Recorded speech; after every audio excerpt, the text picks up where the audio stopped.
hari umusore umwe agakunda umukobwa, ariko uwo musore nyamara yari yikeneye, nyamara umukobwa yakundaga we akaba yari umukire.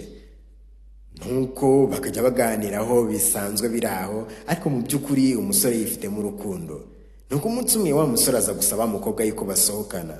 Umukobwa ariko kumubwira ati rero reka nkubwize ukuri mugenzi wanjye, umushahara wawe w'ukwezi uhanye n'utuntu twanjye twa buri munsi ngenda ngura turi aho ngaho, urumva ko rero wowe ntacyo wamarira wansohokana se ahantu hameze gute? Ati byihorere rwose, ati mu by'ukuri ntitwakomeza n'urukundo, ngiye sinabana nawe kubera yuko ntago wazabasha guhaza ibyo ngewe ngenda nkenera mu buzima bwa buri munsi. Ikiza rero aho yankwicira urukundo, mbabarira unyibagirwe, wowe ugende rwose kurambagiza abo mu cyiciro cyawe, amahoko atareshya ntaramukanye. Ahubwo umusore rero biramuvuna, ariko agenda abyakira buhoro buhoro. Imyaka irashindira irataha.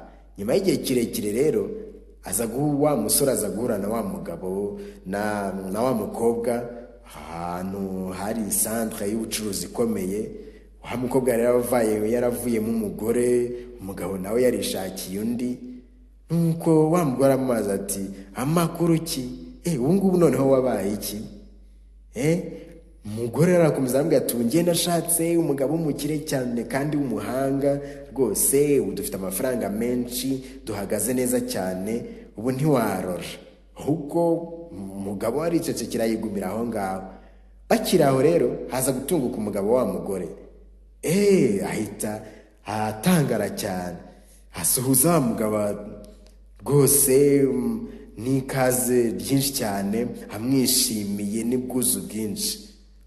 Nuko umugabo wakomeza aho ngaho yicecekeye, ariko baranatandukanye. Umugabo akomezanya n'umugore we. Bakimara gutandukana, umugore abaza wa mugabo ati ariko se uriya mugabo uramuzi, hari ahantu muziranye? Nuko umugabo ntiyatinze aramubwira ati kubera icyo umbajije ikibazo kimeze gutyo?